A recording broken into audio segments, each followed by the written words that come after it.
impedimento matrimonial, eso nos habíamos quedado. A ver, no hemos terminado. Hemos hablado de los impedimentos. Primero hemos hecho una clasificación teniendo en cuenta lo que dice la doctrina, que de modo general en el mundo existen impedimentos, unos que los clasifican por su duración, otros por su ejecución, otros por sus efectos y otros por su eficacia. Dijimos que nosotros, en el caso nuestro, nosotros clasificamos por su extensión, en absolutos y relativos. En esta clase pasada nos quedamos hablando de los impedimentos absolutos nada más. ¿Recuerdan? Y hablamos de que era un impedimento absoluto ser menor de edad, adolescente, sin embargo, por alguna razón grave, atendible, justificable hasta cierto punto para no dejar, digamos, un poco descampado, alisto por nacer, sobre todo cuando la madre es niña, ¿no? Es que la ley permite que se puedan casar, pero con el permiso de los padres, con la dispensa del juez, y siempre que tengan 16 años cumplidos los dos.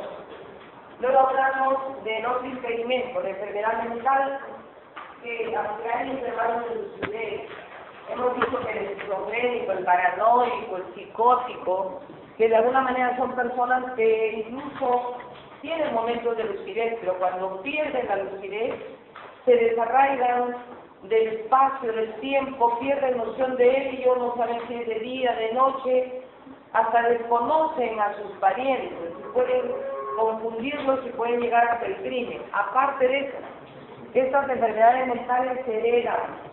Entonces, para evitar que estas personas tengan una descendencia enferma, es verdad que todos no podrán salir enfermos, pero alguno va a salir con yaya, porque se heredará.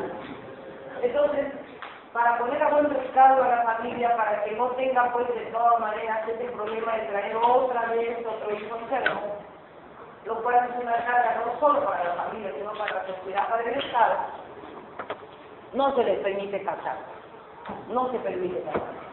El otro caso fue, decíamos, era de que tiene una enfermedad grave, crónica, contagiosa, transmisible por herencia también. ¿Cuáles son las enfermedades graves, crónicas, contagiosas que se transmiten por herencia? Generalmente las enfermedades venéreas, ¿no? Las, digamos, cuyos bacterias o microbios, virus están en la sangre. Por ejemplo, cuando hay sífilis, está el famoso treponema pallidus, que es un bacilo, ¿no? En el caso del SIDA, el VIH, después hay otras enfermedades venéreas también, como son la gonorrea, el chancro, ¿no? Hay gente que a veces, sobre todo hombres o mujeres que buscan una mucosidad, otros les salen mucho ganglio alrededor de esto, hay que tener cuidado, porque que son jóvenes, ver por qué ha pasado, porque uno se puede contagiar incluso hasta por sentarse en el baño, tienes algo te salpica, por eso hay que tener cuidado. No se trata de ir y así sentarse en cualquier water, ni en cualquier lado uno puede, ¿no?, defecar, que es cierto que ya es lo peor que uno pueda tener, posar, pero el cuerpo tiene que estar bien, incluso para ir al baño. Para ir al baño, si agarrar plato, cochinada, que sabe eso, hay que lavarse bien las manos antes de y después de. ¿Puedes entender? Eso es grave. Entonces hay que lavar.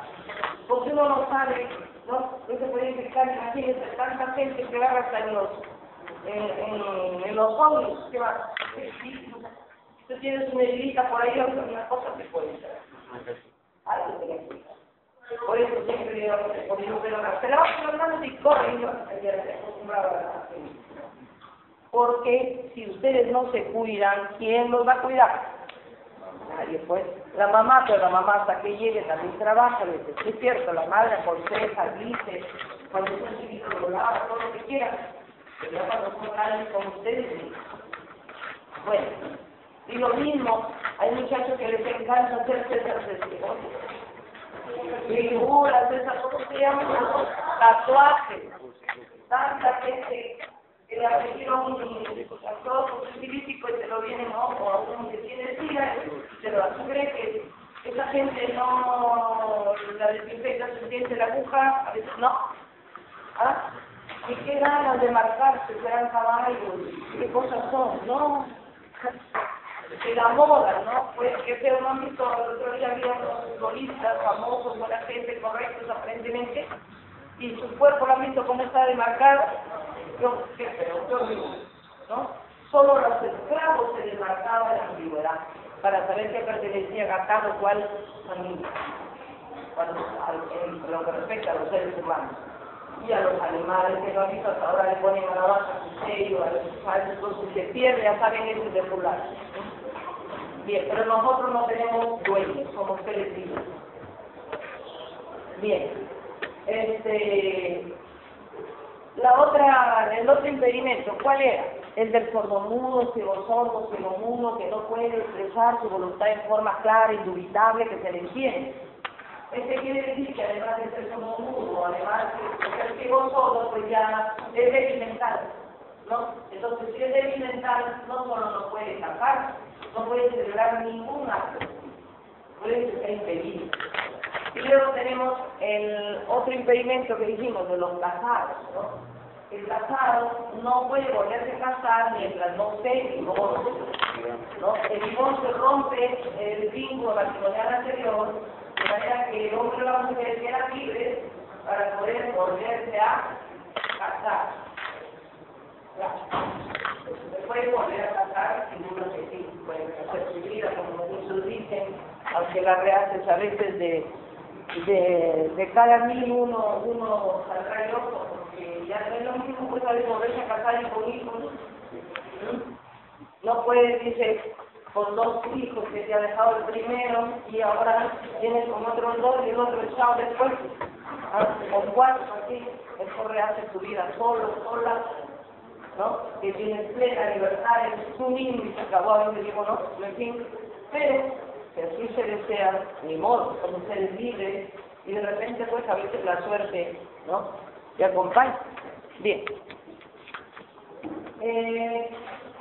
Entonces ya hemos hablado de los menores de edad, los enfermos mentales, los que tienen enfermedades contagiosas, resistencia, los sordomudos y los casados. 5 causales, motivos, razones, hechos, circunstancias, como quieran decir, por las cuales no se puede casar una persona. Ahora vamos a pasar a hablar de los impedimentos relativos que están contenidos en el artículo 242 del Código Civil. ¿Cuáles son esos impedimentos relativos?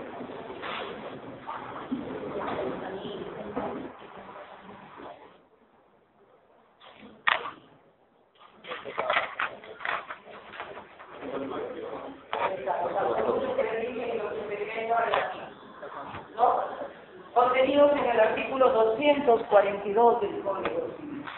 Ahora, ¿por qué estos impedimentos se denominan impedimentos relativos?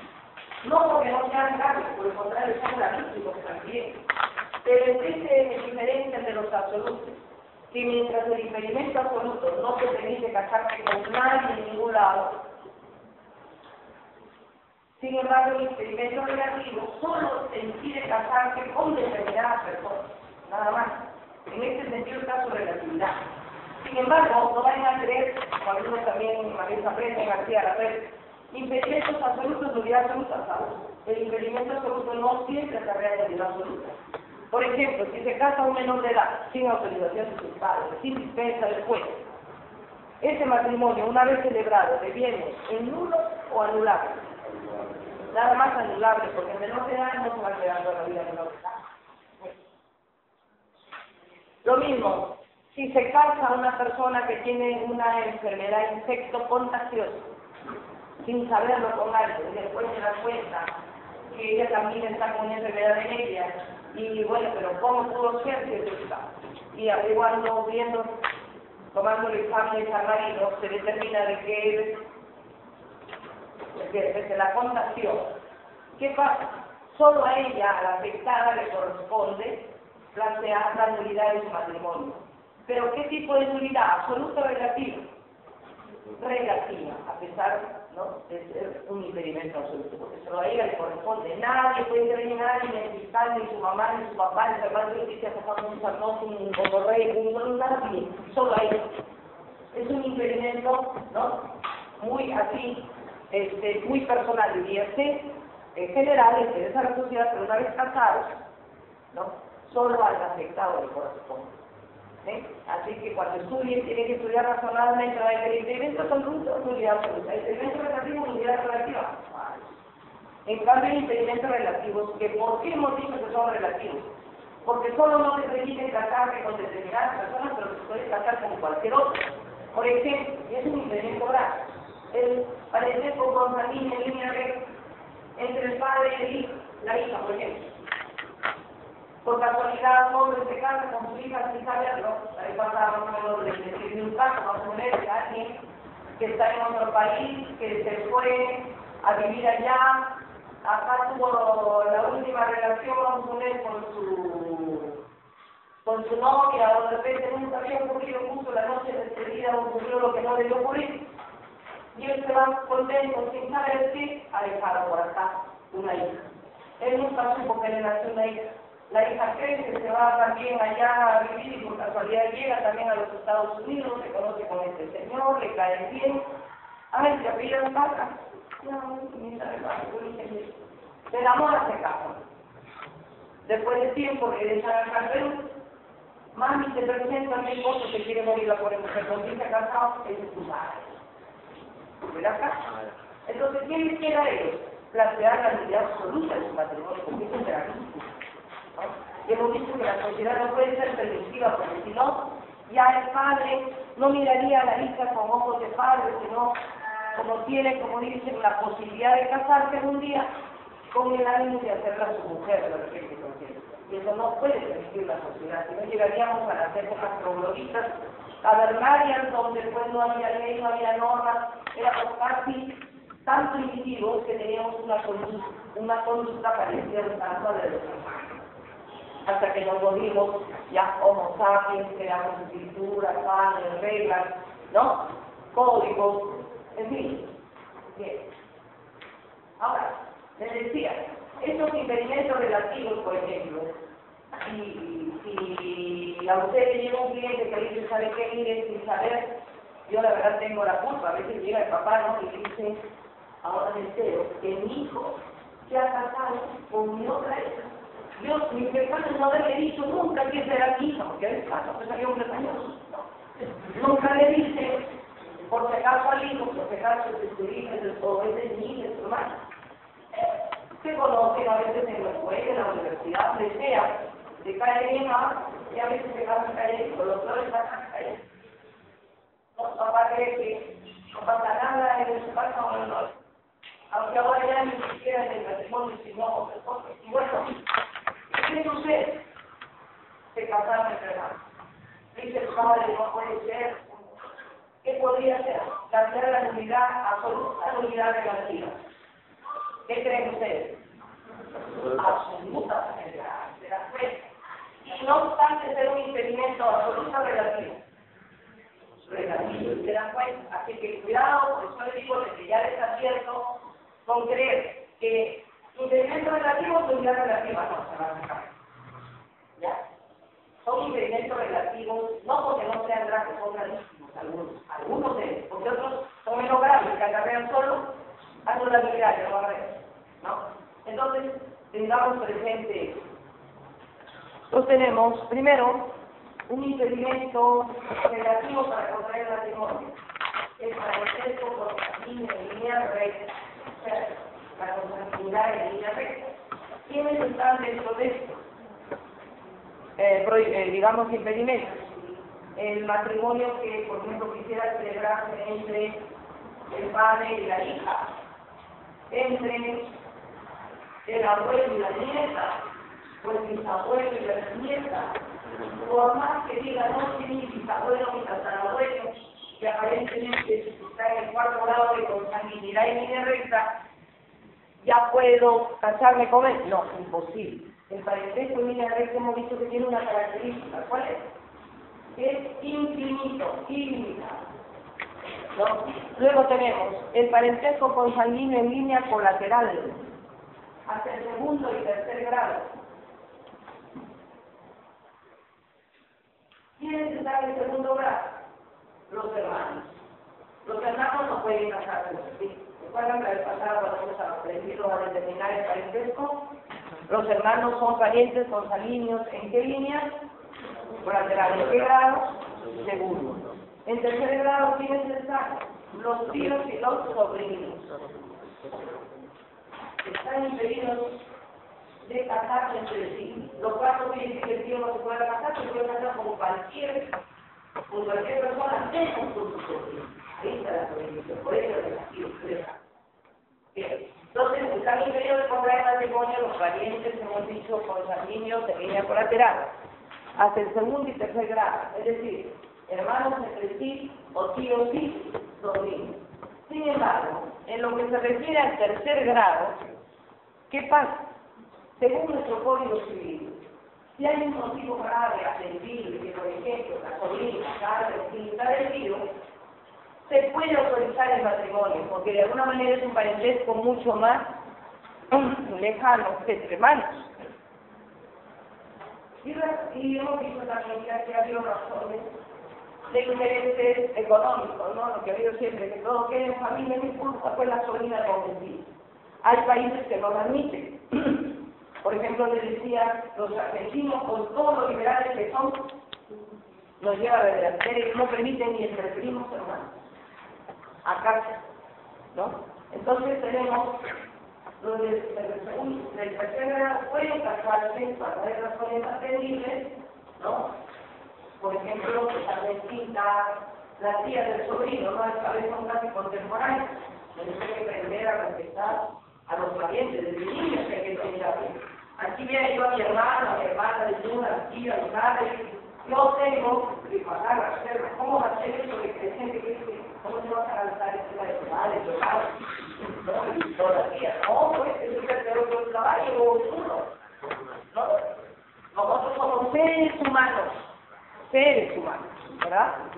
Y tenemos reglas que nos impone la propia conciencia, nuestra condición.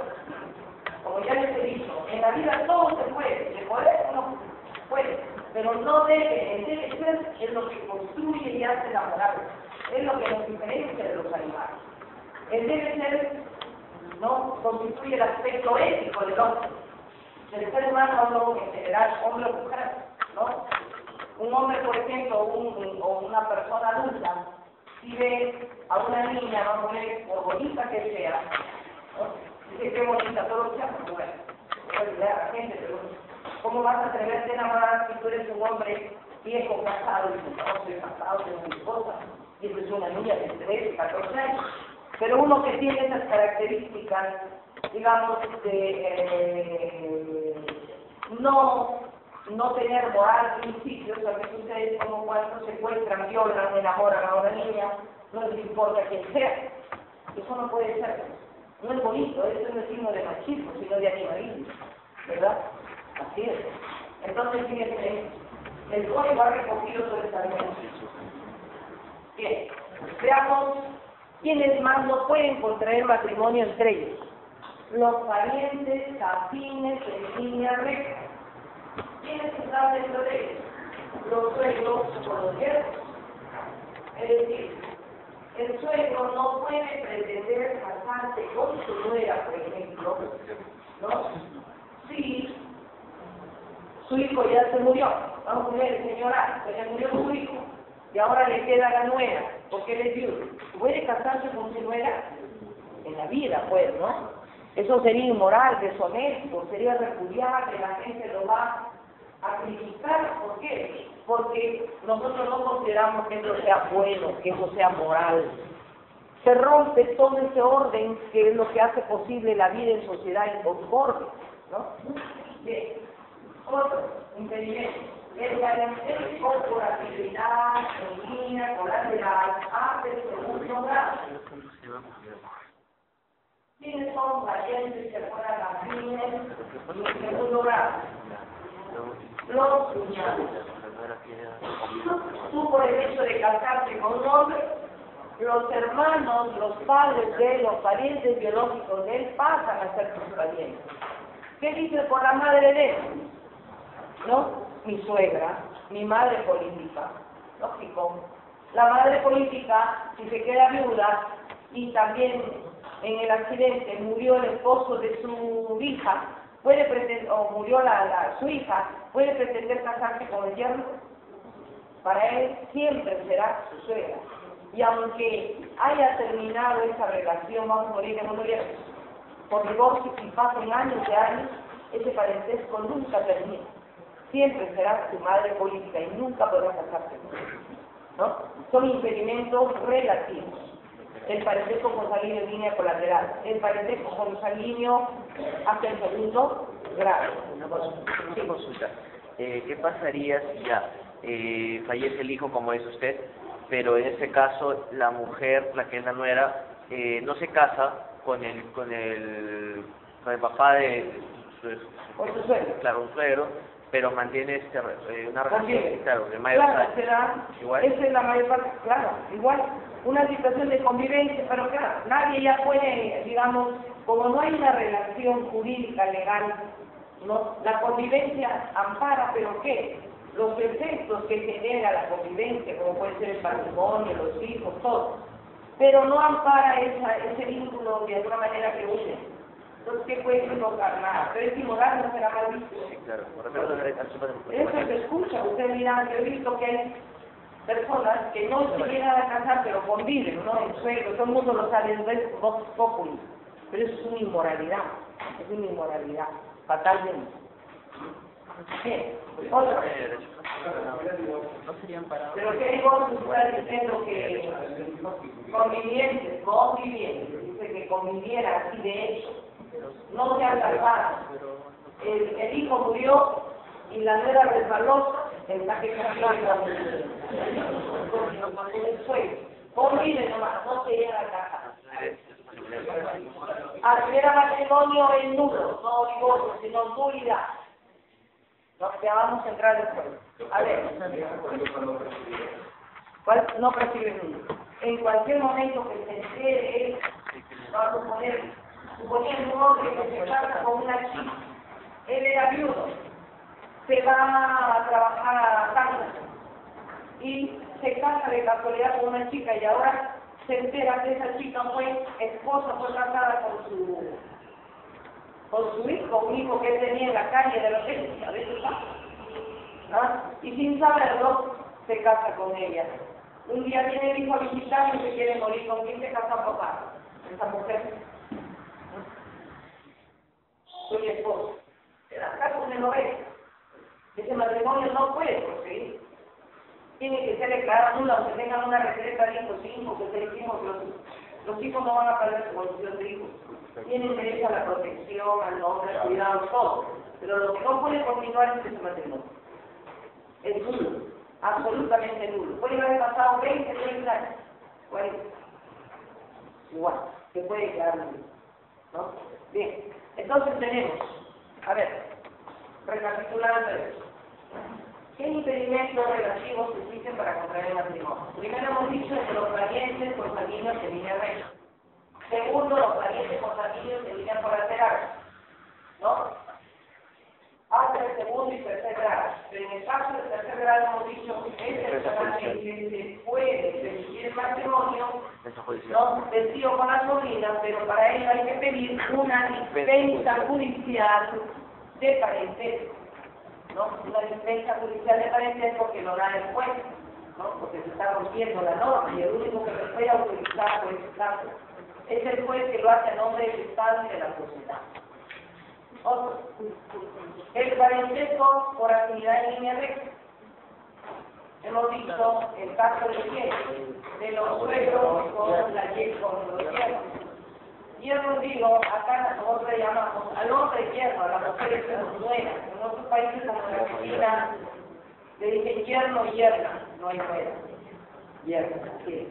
Otro. ¿Quiénes más están ahí en este parentesco por consanguinidad, por afinidad en línea recta? Los padrastros y las hijas. También. el padrastro nunca por nunca se puede casar con su hija. Y aun cuando sepamos muchas veces, ¿no? Por noticias que a veces dicen, ah, pues, no, la hija se quedó y vive con el padrastro. Porque no hay un vínculo legal que le sube. Bien. ¿Quiénes, digamos, no pueden casarse entre sí? Tenemos también el adoptante con el adoptado y viceversa, es decir, el adoptado con el adoptante. No se puede casar. Por más que el padre adoptivo diga, pero yo no tengo ninguna más mínima cosa de saber de eso. Desde el momento que el adoptante es como su hija, la adoptante, ¿por qué? Por sentimientos mucho más sublimes, o vuelve a expresarse como padre, porque cree ese niño, esa niña desvalida, que está en abandono, y tú nunca puedes casarte con él, ¿no? Está prohibido. En las mismas líneas y en los mismos grados que el parentesco por consanguinidad o por afinidad. ¿Qué quiere decir esto? Que si por ejemplo una persona, acá, este señor que fue casado con esta señora, los dos adoptaron a esta niña, vamos a ver, ¿no? Ella viene a ser su hija, primer grado de parentesco. Igual, si tiene acá un hijo que les nació después de tanto tiempo, este es su hijo biológico, es un parentesco consanguíneo, línea recta, primer grado. Pero para ellos los dos son sus hijos, de la que estoy hablando. De tal manera que ellos, ¿qué son entre sí estos chicos? ¿Se pueden casar dos hermanos adoptivos? No, tampoco. ¿Se puede casar el padre adoptivo con la hija adoptiva que se queda viudo? Y no puede, tampoco. ¿Qué pasa si vamos a poner esta hija adoptiva? Ya acá, como si tiene que indicar acá. Se casa con este señor y de repente se muere la hija adoptiva. ¿Qué venía a hacer para ellos? El marido de su hija adoptiva. Es un yerno para ellos. Entonces, si ella se muere y va a morir esta señora esta viuda, ¿puede casarse con su yerno por adopción? Tampoco. La ley le pone los mismos límites, las mismas prohibiciones, los mismos impedimentos, igual que si se tratara de un parentesco por consanguinidad o por afinidad. Bien. Entonces, a ver, repito, no pueden contraer matrimonio entre sí el adoptante con el adoptado o viceversa, es decir, el adoptado con el adoptado. En toda la línea, en todos los grados, igual que si se tratara de un parentesco por consanguinidad o por afinidad. Bien, quienes más no pueden contraer matrimonio entre sí, tampoco. Tenemos el raptor con la raptada o viceversa. Es decir, la raptora como el raptado. Claro, parece inconcebible que a estas alturas de la vida el rapte de una persona, pero sí se nos pasa, ¿no? Alguien, por ejemplo, que se lleva a una mujer consigo entre engaños, porque quiere hacerla de manera que sea su esposa toda, y se la lleva, la rapta, la secuestra. Puede ser que incluso haya tenido amores con él, sea enamorada, la convence, la seduce y la tiene. Alguien que la es una persona mayor de la tierra, pero si la retiene y va a poner, no la deja, por lo menos, en un momento dado, que retorne a su hogar, que reflexione, que vea si realmente está decidida a casarse y se casa bajo esas condiciones, no debió celebrarse el matrimonio. Por tanto, un impedimento. Si se celebró, ¿a qué gran da? A la nulidad. ¿Pero qué clase de nulidad? ¿A quién sería la única persona que le correspondería decir, no, yo planteo la nulidad de matrimonio? A la afectada, a ella. El único. Ahora, hay mujeres que también raptan hombres, claro que sí. Vamos a poner una mujer, sobre todo se da en el interior del país, gente que tiene mucho dinero, mujeres que conducen grandes precios, y tienen de repente ahí su peón a su mayordomo con el fin de estar de muerte. No, porque hay gente así, de todo es. Y por novela, no digo una novela mexicana, toda esa cochinada que traen en la casa. Entonces, ¿qué ocurre? ¿No? Este muchacho, como el muchacho está con la patrona, no porque le dan plata, por lo que sea, pero es joven, ¿no? y se enamora de otra joven. Y él está con la patrona, pero en la vida ni por hacer le están pasando. Y de repente la patrona, como lo ve que está inquieto, agarra y se lo lleva en 3 años porque dice que quiere que vaya a no poner hasta otro allá o hacia Zapoyan porque van a tener ahí una cosecha de, vamos a poner, de ciertos frutos y que como él es un hombre de confianza, y lo tiene allá, vamos a poner 2 o 3 meses y con ese pretexto, pero ella tiene todo arreglado y sin dejarlo, sino que lo tiene retenido, agarra y celebra el matrimonio. ¿Cómo le viene ese matrimonio? En nulo y anulado. Solo anulado. ¿Por qué? ¿Por qué? Porque si es verdad que esa persona fue retenida, fue raptada y prácticamente contra su voluntad se celebra el matrimonio, sin embargo va a poner es una persona adulta, lúcida. Lo que pasa es que el matrimonio nace viciado, él lo ha hecho por temor, entonces la ley no puede permitir que el matrimonio que debe ser el acto más libre se celebre bajo esas condiciones. Pero al único que le dé chance la posibilidad de anularse es al afectado. Porque si él quiere, bueno, plantea la nulidad del matrimonio. Si no quiere, dice, bueno, de todas maneras, vamos a poner, me conviene, vamos a poner, porque la vieja que le va a saber, pero bueno, ¿no? Tiene plata, pues, o menos, es asunto de él. Deja pasar el tiempo. Deja pasar más de 2 años de este matrimonio ya no puede hacer. La ley te da plazo. Ya lo vamos a ver también oportunamente cuando veamos la nulidad. Pero desde ya les digo, este es un impedimento relativo. ¿Por qué relativo?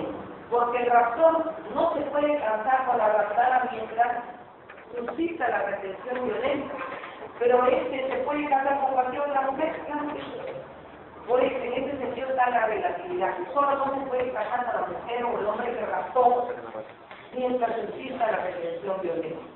Pero si no subsiste la retención violenta y llega a su casa, ve y eso y dice, bueno, pues salgo afuera para que se casa, no hay problema, ¿verdad? Así es. Y decía esto porque el matrimonio debe ser algo más libre, porque a veces una persona incluso que ha sido raptada por otro y aunque esté enamorada de ella, ya en la vida, digamos, ¿no?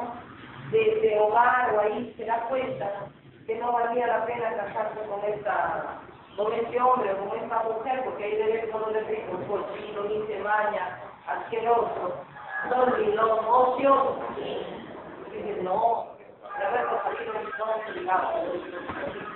Eso tiene derecho a elegir, ¿no es cierto? ¿Qué pasa si no se casa? Por eso, en aras de protegernos, esas decisiones que el ser humano puede tomar cuando la libra, razona, analiza, es que se considera un impedimento relativo. Y si se casa, solo acarrea también nulidad relativa o anulabilidad. ¿Y quién la puede plantear nada más? El afectado. Ahí no es el papá, la mamá, Bien. Otro impedimento relativo para contraer un matrimonio. El que lo contrae, ¿no? Digamos, de mala fe ante un funcionario incompetente. Ante un funcionario incompetente, a mí será el caso, ¿no? Hay gente, pero bueno, antes de eso, vamos a ver el otro caso. No puede contraer matrimonio, por ejemplo, el condenado por homicidio doloso, el perjuicio de uno de los cónyuges. No se puede casar con el supérstite. ¿Qué quiere decir esto? Vamos a poner que por aquí hay una chica que nunca supo que había un sujeto que siempre estaba enamorado de ella. Nunca se llegó a confesarle, a decirle que de repente la quería o sus pretensiones. Y de repente esta chica se enamora de un muchacho y quiere casarse con él. Pero como es entera, nos decepcionado, algo parecido a lo que acaba de decir con esa bendita chica. Pero claro, ella no se iba a cambiar con nadie, ¿no? Entonces, hay gente que se obceca, que cierra, que se psicosea. No, hijo, en la vida todo pasa. No podemos decir, ay, que por ella además te vas a matar, tú te vas a ir a la comida, no te va a quedar feliz con otro. Olvídense. ¿No? Entonces, ¿qué pasa? Este hombre dice, no se puede casar, ella tiene que ser mía, ¿no? Como ahora pues. Idiotizado. ¿Qué hace? Agarra y se la ingenia y manda a matar a un heredero. Lo manda a matar, envenenado, ¿no? O él mismo aprovecha las cuartadas y dice, total, apareció muerto, pero ¿cómo? La chica se quedó con lo que es proceso, no se puede descartar. Pero pasa el tiempo, como no se descubre todavía el delito lo que fue. De repente él viene y ahora la enamora a ella y quiere casarse con ella. Pero ahora sale y descubre que él es el homicida. O lo están procesando como homicidio, no lo hacen perjuicio de uno, ¿no? De los trayentes. ¿Qué pasa ahí? Si ellos se quieren casar, ¿se pueden casar? No, están impedidos de casar. Si se casaran de ese impedimento y luego se llega a comprobar que él era el homicida, ¿cómo evidencia este matrimonio? Nulo. ¿Qué clase de nulidad creen ustedes? ¿Absoluta o relativa? ¿Ah? Absoluta. ¿El homicidio es un delito perseguible de oficio o no? Sí. Eso es nulidad absoluta.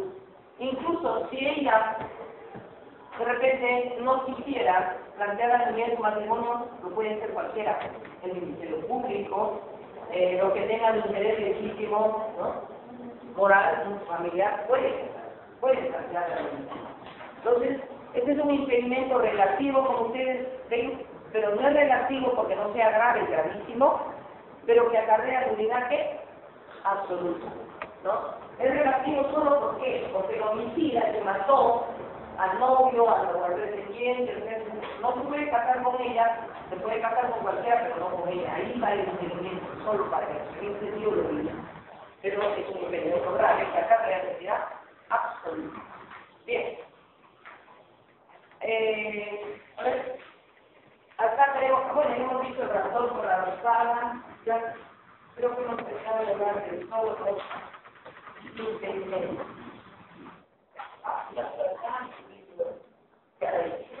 Bueno, a esto ya es entrando a la realidad. Pero antes de esto, vamos a entrar a hablar de otros impedimentos matrimoniales. Que no les colocaron. Otros impedimentos matrimoniales. Vamos a ver, ¿qué otros impedimentos matrimoniales existen? Muy aparte de estos impedimentos absolutos y relativos. Aquí estos impedimentos están contenidos en el artículo 243 del Código Civil, ¿no? Según el cual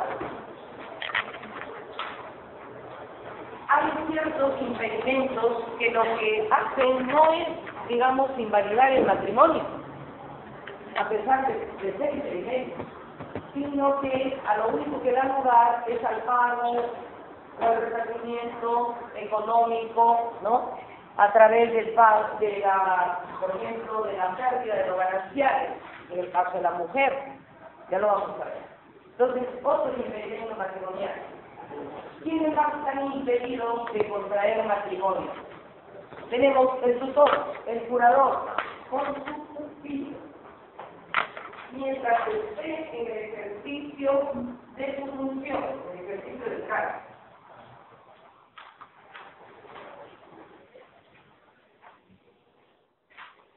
O también, mientras no haya rendido cuentas de su administración.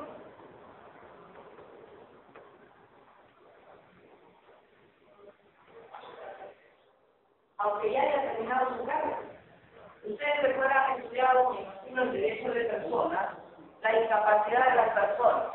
¿Han visto ustedes que los menores de edad incapaces, que no tienen padres, que los padres están fuera, pueden dejarlos bajo la tutela de alguien, de una persona mayor, de su confianza, que los cuide, que los proteja? ¿no? Que haga las veces un poco, diríase, de padre. ¿Qué pasa si una persona, por ejemplo, fallece y deja a su hija? Y lo deja en manos de su tutor, un señor o un pariente lejano, en quien ella confiaba. Y de repente la chica se sale enamorando del tutor. Y él quiere casarse con ella. Ella ya tiene 16, 17 años. De repente no quiere contraer matrimonio. Hasta de repente ya sucedió lo que no debió suceder y siente la necesidad de casarse. La ley te dice que este señor no puede casarse mientras esté en el ejercicio del cargo. O sea, tiene o que renunciar, o sea, para evitar, digamos, esos matrimonios por interés. Puede ser un curador. ¿Qué pasa a una persona que es adulta, tiene 40 años o 30 años, pero ella es una persona incapaz? ¿No? El curador, si se enamora de ella y quiere casarse, no, o la curadora con el muchacho, no, o con el joven ya adulto, pero que lo agrega pito, todo porque es incapaz, está sujeta a la curatela. ¿Puede la curadora casarse con su pupilo? No puede hacerlo. Mientras tenga el ejercicio del cargo. Quiere decir que si no tenga el ejercicio del cargo, ¿podrá casarse? Hasta cierto punto sí. Pero esto, fíjense, esta es una mala herencia que tenemos desde el código de 58 y de 36, que debería eliminar, porque el incapaz, precisamente por ser incapaz, no solo no puede realizar ningún acto, sino casarse, ¿no? ¿Y por qué digo? Por lo siguiente, dice la regla así: el tutor, el curador, mientras esté en el ejercicio del cargo, no puede casarse con su pupilo. De igual manera, tampoco puede casarse si, habiendo terminado su mandato, no ha rendido todavía cuentas de su administración, no ha dicho qué es lo que deja, cuándo tenía el no para que usted en el banco. Bien. Sin embargo, dice, podrá casarse si así lo autorizó por testamento, ¿no? Vamos a poner sus padres. Si así lo autorizaron sus padres, puede casarse. Esto es romper la norma. O sea, que al papá se le ocurrió que vamos, un lapito, solcito, imbécil, idiota, cualquier grado de debilidad mental, si alguna vez quiere casarse con su curador, se casa. Estamos agrediendo o no la norma, de alguna forma, ¿no? Pero bueno, así está escrito y prescrito. Por tanto, no puede casar. Ahora, si el tutor y el curador, pese a no tener la autorización de los padres, pese a estar en el ejercicio del cargo, pese a no haber rendido cuenta de su administración, se casa con ese menor o con ese adulto incapaz, a lo único que da lugar a este impedimento es que pierde el derecho a cobrar, ¿no?, sus, digamos, los beneficios que le corresponderían, sus honorarios, por haber ejercido la tutela de la curatela. O sea, hay una sanción de carácter económico. Pero este matrimonio, ¿le viene muy razonable? No. Y así lo prescribe el artículo 286 del Código Civil. Lee el artículo 286. Ahí dice que los matrimonios celebrados contraviniendo el artículo 243 del Código Civil son válidos. Ya no cambia de vida. 286. Ya. O sea, sí, sobre ese matrimonio, digamos, del tutor y curador sería hasta cierto punto un matrimonio ilícito. No era lícito que se case. Pero a pesar de todo, si se casó, no ha cambiado de vida. El matrimonio contraído con del artículo 243 es válido. Solo pierde su derecho a cobrar sus honorarios. El otro caso, ¿cuál es? Otro impedimento, otro matrimonio ilícito. Dice que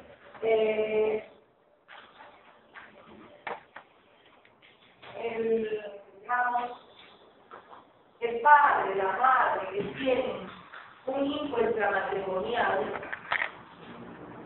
¿no?, a su cargo, o sea, los padres que ejercen la patria potestad sobre sus hijos, y los hijos tienen bienes de fortuna, vamos a poner a alguien que se quedó viudo, el viudo, la viuda, o el divorciado, ¿no?, que tiene a cargo la patria potestad de sus hijos que son menores de edad, se quedó ella con sus hijos, y ella se quiere volver a casar, o él, que es el que se quedó con sus hijos, y quiere volver a casarse, no podrá casarse mientras no haga un inventario judicial de los bienes de sus hijos. ¿Para qué? Para poner a buen recaudo, pues, y para evitar la confusión de patrimonio. No, por ejemplo, que se queda viuda, todo, no hace sucesión intestada, no hace nada, y se casa con otra mujer o se casa con otro hombre. Y a veces dilapidan, ¿no?, entre ellos lo que le correspondía a los hijos, y eso está mal. Entonces, en el afán de resguardar sobre todo ese patrimonio de los hijos, la ley te dice que si tú eres casado, viudo o divorciado, y tienes hijos bajo tu patria potestad, si te quieres volver a casar, tienes que, ¿qué hacer? Hacer un inventario judicial de los bienes de tus hijos que están a tu cargo, ¿no? ¿Qué pasa si no lo haces? O los hijos no tienen bienes. Si los hijos no tienen bienes, basta que hagas una declaración jurada notarial donde dices que los hijos que tienen poder carecen de bienes. Y eso lo presentas junto con tus documentos al momento de la declaración del proyecto matrimonial que quieres tener, ¿no? Pero si no lo haces, ¿a qué da lugar esto? A la pérdida de los bienes que hubiera recibido gratuitamente, ¿no?, este padre o esta madre de su ex marido, por ejemplo, o de su marido. Vamos a suponer que el marido murió, ella se quedó viuda, se quiere volver a casar, no hace el inventario judicial de sus bienes, como dice la ley. El matrimonio es válido, como ven ustedes, de corazón, y lo va a durar. Pero eso sí, ella pierde, ¿no?, lo que hubiera recibido gratuitamente su marido. Por decir, el marido le dejó, antes de morir, aparte de la herencia que le dejó a ella y a su hijo, un legado. Ese legado lo perdió. ¿No? ¿Cómo? Pensiones no, porque la pensión es de ley, ¿no? La viuda y el viudo tienen que recibir, ¿no? Salvo que se vuelva a casar ella y en otras condiciones, bueno, pues ya no está viuda, ¿no? Y ahí ya tiene que hacer la restitución que hizo la varones, ¿no?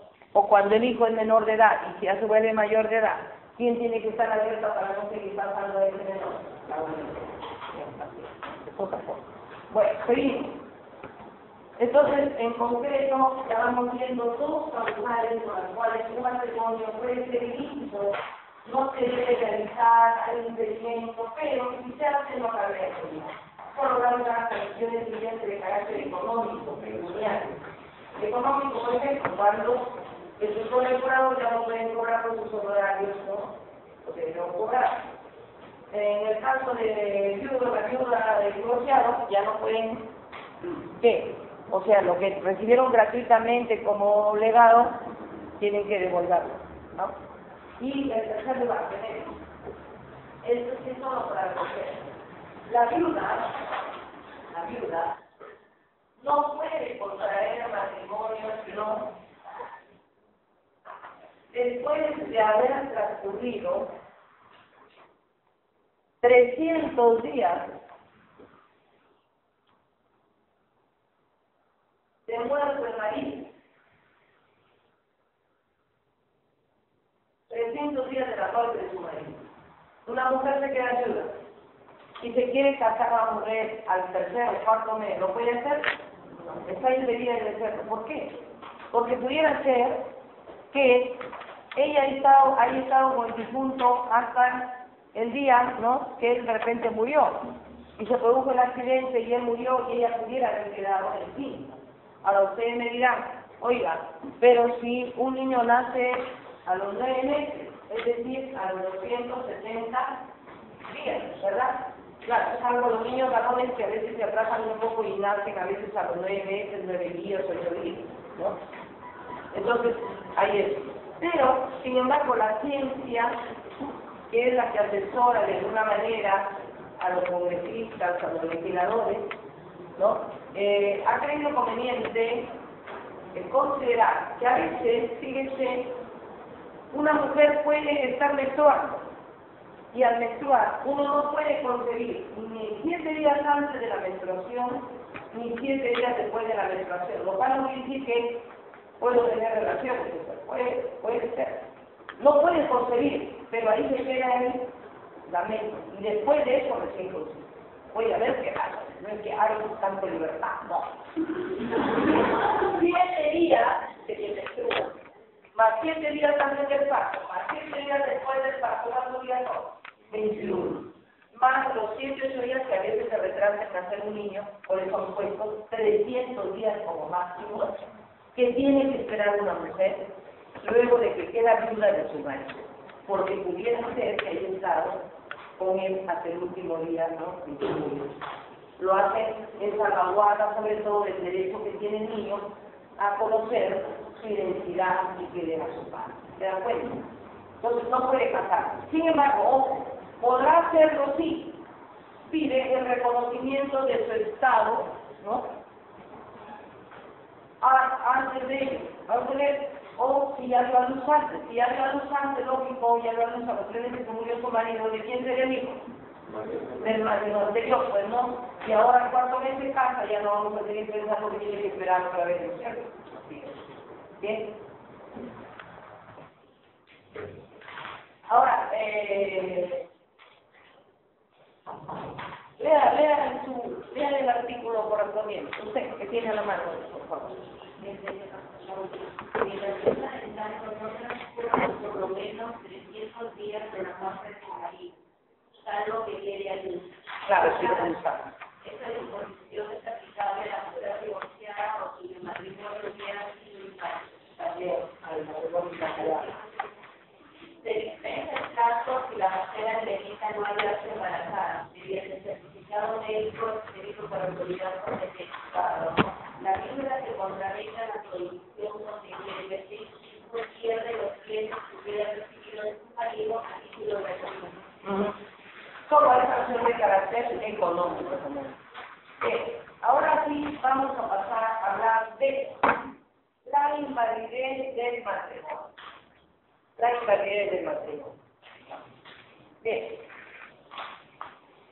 Bueno, ustedes, como comprenderán, una persona dentro de su inteligencia matrimonial se casa, adquiere anular ese matrimonio, asumirá su actual universidad. Por tanto, esto está comprendido dentro de este capítulo de la invalidez del matrimonio. En el Código Civil anterior se hablaba de la nulidad y de la nulidad del matrimonio.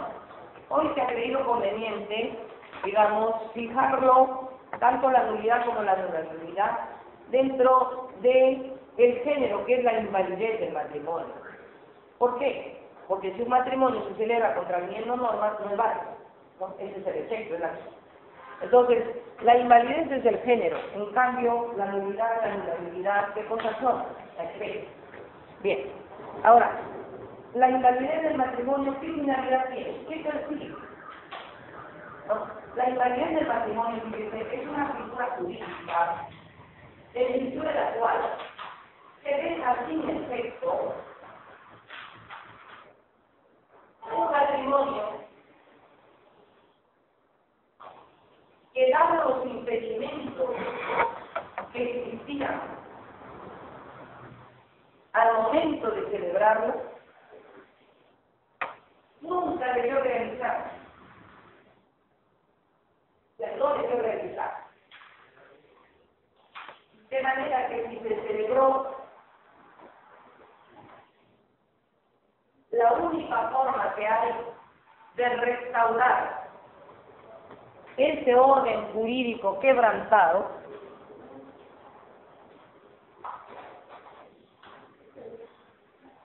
la única forma, hemos dicho, que hay de restaurar ese orden jurídico quebrantado es declarándolo nulo o anulado, o sea, invalidando, ¿no? Porque es una figura que tiende a restaurar ese orden jurídico que se quebrantó cuando un matrimonio se realizó contraviniendo las normas de orden público. Se realizó, es decir, pese a haber impedimento matrimonial. Bien, ahora, como estamos hablando de la realización del matrimonio, nos toca ahora hablar en primer término, una cosa que quería precisar. A veces algunos dicen, ¿no?, que la invalidez del matrimonio tiene los mismos efectos que un divorcio. parecidos, pero no es lo mismo. Que invalidez y divorcio, los dos rompen el vínculo matrimonial. El divorcio rompe el vínculo matrimonial, pero la invalidez, ¿qué es lo que hace? Declara inexistente ese vínculo, ¿no? La invalidez, ¿cuándo se da?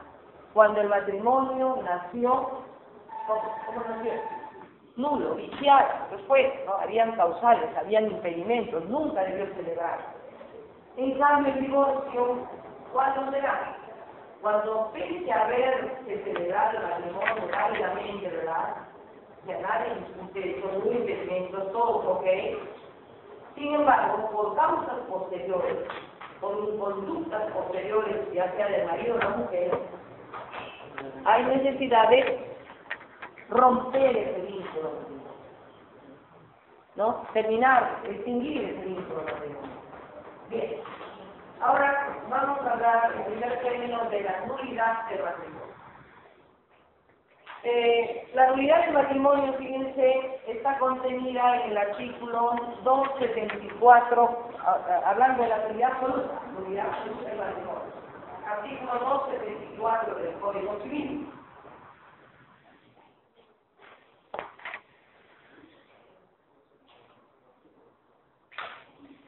Según el artículo 274 del Código Civil, ¿no? El matrimonio es nulo absolutamente cuando lo contrae, por ejemplo, tenemos primero, un estado mental, aunque tenga intervalos de lucidez.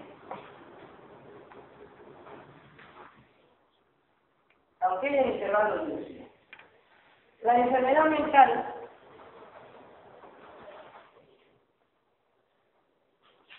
es aquella, digamos, que origina una grave perturbación de la conciencia.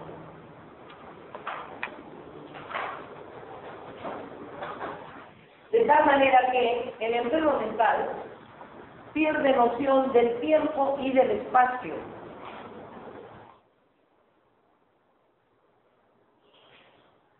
E incluso por este hecho, a veces puede llegar a ser crimen, y por eso la ley le prohíbe. Vamos a poner que de repente llora el hijo, y se le ocurre pensar a él que es un gato, y lo confunde, porque para su imaginación, tal como está este mundo que vive, lo agarra y vamos a poner, le da un palazo y lo mata. Así, ¿verdad? ¿No? Y miren, cuando el legislador se refiere al enfermo mental, no se refiere al débil mental. O sea, los grados de debilidad mental que van desde el bajo, el imbécil, y el individuo que más un grado de debilidad mental. No se refiere a eso, ni se refiere a ese loquito que anda cagando por la calle que de por sí, bueno, ya todo el mundo sabe, ¿no? Se refiere a cualquier persona que adolezca de estas enfermedades, psicosis, paranoia o esquizofrenia, ¿no? El psicótico, ¿sí?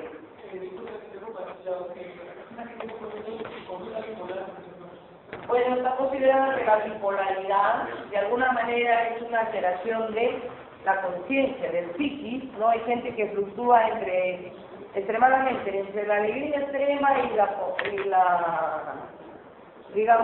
tristeza, la depresión o la ira, de tal manera que también pueden llegar a ser crímenes. Son alteraciones, pero la bipolaridad, después de todo, no hace, digamos, completamente inimputable a una persona, ¿no? Y ha querido hacer el jueguito, ¿cómo se llama? Haciéndose la cuenta, no haciendo que se ríe después de, claro, son consejos que ha recibido, ¿no? Para hacer.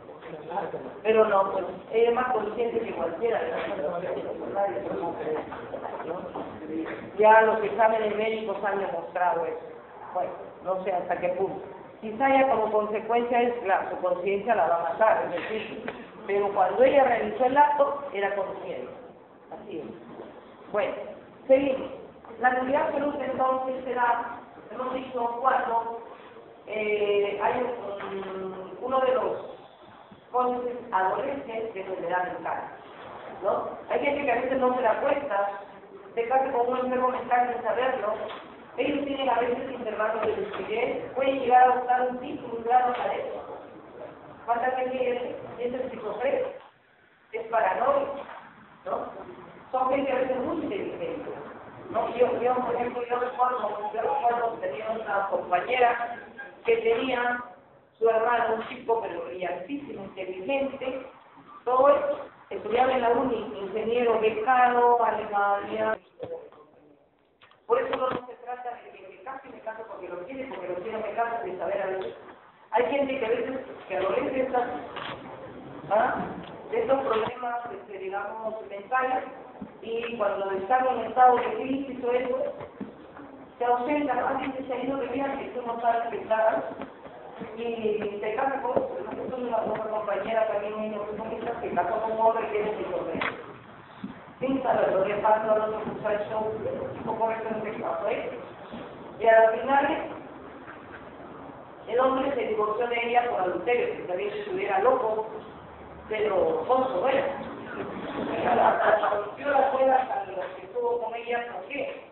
Hay chicas que a veces son las típicas de vecina, alcahueta, ellas no son las que pecan y enamorados a veces tienen, pero les encanta estar poniendo en bandeja a la gente, se van y después, ay, ¿verdad que tengo que hacer? Y te dejan solita y ya de repente hasta lo pasan. Así es. Así que en eso hay que tener cuidado, hay que tener cuidado. A esta chica le pasó algo así, que ya no era una mujer, una señora, ¿no? Que ella tranquilo pudo plantear la seguridad de su matrimonio, sino que el hombre era un hombre bien, tenía mucho dinero, y la familia, claro, que eran tan petulantes, a todos nos llamaba un poco la atención porque, bueno, nos decíamos, ¿no?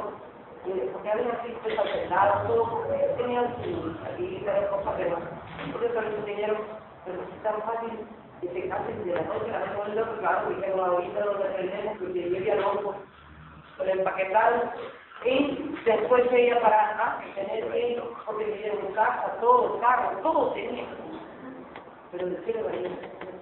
Al final terminó divorciándose de él se divorcia de ella por adulterio. Imagínense dejar esa mancha en su vida, cuando ella no pudo hablar sobre el pan. Pero así es. ¿Sí? Una consulta, en el caso de los psicópatas, como hay varios tipos de No, psicópatas... el psicópata es inconsciente, se da cuenta. El psicópata es aquel que goza haciendo daño al otro. El psicópata no entra dentro de la enfermedad. Pero creo que se consideraron que cierto tipo de psicópatas nada más. No, los psicóticos, que es otra cosa. La psicosis puede venir en esquizofrenia, en paranoia. El esquizofrénico es que está revuelto y el paranoico a veces es el que tiene delirios de persecución, se destruye y quiere que todo el mundo lo deje de nada, que todo lo que un señor, un profesor que se casó con una chica así, pero hasta cierto punto, ¿no? A mí me tocó defender a la niña, a la chica. ¿Y qué pasa? Él, desde que era novio, incluso la mamá le decía, ay, que necesitan una cita en el psiquiatra para... Yo, hombre o mujer, desde el momento que dice que se pague una cita en el psiquiatra para mi novia, no le pensaba algo ahí, ¿no? Me tranqueo y entro y hago por el psiquiatra, porque ya no porque además me consulta y... Pero aquí se quiso él hacer en todo caso el de novio, porque cuando se casó con ella, a los 3 días nomás, la mujer empezó a quedar encerrada en su casa, no salía, no volvía, y de manera que quería dar otro hombre, está poniendo veneno, está poniendo algo. Ay, no vaya, decía, pues la gente se le suma la noche, no más. A ver, los exámenes, y en efecto. Pero, ¿qué pasó? Él acompañaba y quiso decir que no, él sabía. Si te demuestran que tú sabías de eso, con tu loco no hay que, hay gente que es así, ¿no? Pero tiene plata. La plata se quita y uno o la plata se gasta y uno se queda o el loco se queda. No, el dinero puede venir mientras haya vida y uno trabaja, ¿verdad? No, es que yo les cuento, son cuatro casos que se dan. Si no, me estuviera tampoco prescrito en el Código Civil, porque la realidad es así. La gente a veces se casa sin saberlo con una persona que tiene enfermedad mental. ¿No? Así es. Y la edad más propicia para que estas enfermedades es la juventud, ¿no? Desde los 16, 14, 15 años hasta los 30 es posible. Por eso uno tiene, como siempre les digo, que dormir, descansar, relajarse, no estar como andan a ratos ahí enchufados en la laptop, ahí metidos hasta que ahora que parece que cosas tienen hijas, yacimientos mineros, dinero en la bolsa de valores, se caen, ahora están los millones de cosas, ¿no? Hay que descansar, hay que dormir, hay que llevar una vida sana, saludable, sin estar, ¿no?, en estos, digamos, altibajos que a las finales trastornan. Y a veces uno nunca sabe. Y lo mismo comer. No comen lo suficiente, quieren estar flacos como un estaca. Hasta que terminan, ya saben, ¿no?, con la bulimia, la otra cosa. La anorexia, ¿no?, es bonita ya. Y por último, el anoréxico ya se raya un poco, porque se mira en el espejo y sigue siendo gordo, tiene una obsesión, ¿no? Así es. Entonces, miren, a ver, decíamos, nulo, absolutamente nulo el matrimonio cerebral, con un enfermo mental, aunque ese enfermo mental tenga intervalos de lucidez. ¿Quiénes son enfermos mentales? Estamos diciendo los que pierden noción del tiempo y del paso, se desarrollan en la realidad por esa grave alteración de su psiquis, de su conciencia. ¿Quiénes están dentro de eso? El esquizofrénico, el paranoico, el psicótico. Ellos están. Bien. Aparte de que se hereda, bueno, se casa con uno y ya alguno de los hijos va a tener que salir.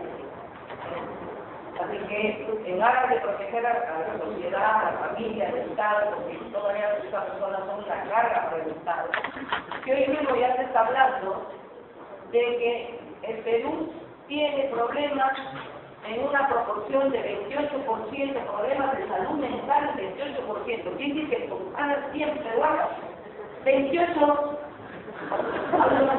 no iracundos, desordenados, ¿no? Es que en la vida también está pertinente que parte uno lleve, ¿cierto? Y la violencia está a la orden del día, ¿no? Es el colmo, todos los crímenes que escuchamos todos los días, ¿no? Hasta por nada la gente se loca, ¿no han visto cuando uno aumenta? Uno se baja ya le quieren sacar el arco, otro señor, el otro día agarró en su revólver. Ya, pero ¿de dónde el otro cómo nos mataste si todo estaba lleno? Sí, claro, la cólera, la rabia nos tensa, pero no podemos llegar a ese deporte. Si no, no nos está. ¿No? Bien. Entonces, pasamos a otra causal de actividad absoluta de la reforma. Tenemos, una cosa quería decirle, la unidad absoluta del matrimonio solo puede ser invocada por quién, por el perjudicado, o sea, por el otro cónyuge, por el afectado, por el agraviado, ¿no? Pero tiene que hacer valer esta acción dentro del año siguiente,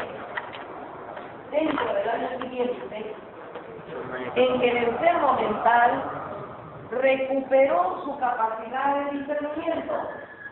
O sea, mientras esté así, enfermo, que ha perdido la conciencia de sus actos, tienes que esperar que se cure. Así es. Si no se cura, bueno, ahí se queda, ¿no? Entonces, sí que tiene que esperar que se cure. ¿Y por qué? Hay razones de orden moral, de orden ético.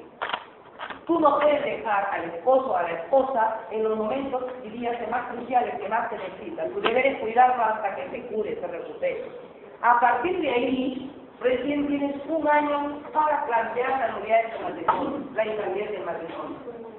Si se pasa el año, porque a veces ocurre, y el médico dice, sí, tratándolo, puede seguir una vida normal y se convence.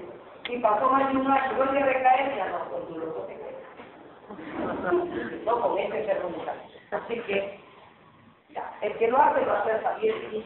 Ahora, por eso incluso, últimamente, ha modificado el Código Civil en el sentido de que un requisito para contraer matrimonio es presentar certificado, ya hemos dicho, psicológico, pero para mí no debe ser psicológico, psiquiátrico.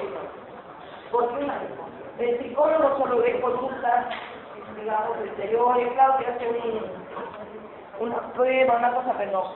El psiquiatra sí es un científico y puede determinar si realmente eres enfermo mental, ¿verdad? No. Pero bueno, algo que es... La ley permite que, por ejemplo, una chica que conozca a un extranjero. La ley permite que ese extranjero le haga la ciudad de conocimiento. La ley permite, no solo lo que tiene que ser también ella. Claro, los dos. Pero claro, aquí es extranjero, lo malo es que aquí a veces ocurre, ¿no? Los médicos, por el apuro, por lo que sea, o te conocen, también al ojo, no, señor, hágame un examen para ver con el resto rayado de ojo. Es lo mejor, porque a veces uno nunca sabe, y salen las radiaciones, ¿no? En el psicoanálisis que te hace, ¿sabes? ¿No? Porque ahí no te deja mucho tiempo para pensar que no reaccione. ¿Qué haría usted si está en esta circunstancia? Mata, llama a la persona acá. Y cuando quieren decir, sale. ¿No? Así es. Entonces, yo creo que sí. Eso es vital, ¿no? Bien. Ahora vamos a pasar a otro. A ver, por favor, a otra causal. Vamos a hablar de la enfermedad, o no, vamos a otro. Impedimento absoluto era, hicimos, es contagioso, sin embargo, solo la carrera de unidad relativa, nos quitamos en unidad absoluta. ¿Qué otra causal hay de nulidad absoluta? El parentesco consanguíneo en línea recta. Es decir, ¿qué pasa si alguien por casualidad se casó sin saberlo? Ya decíamos con su padre o con su abuelo, sin saber que ese señor era su abuelo. El pobre señor, ¿qué sabía de las correrías del hijo? Él ya dijo acá que con su esposa, sus dos hijos, pero no sabe que por allá una hija reconocida, no la conoce, el señor se queda viudo y peor, como siempre los hijos son recelosos de que la mamá o el papá viudo no se vuelvan a casar, como el señor es más o menos relativamente joven, se va a trabajar con otros hijos y se conoce sin saber con esta chica y se va.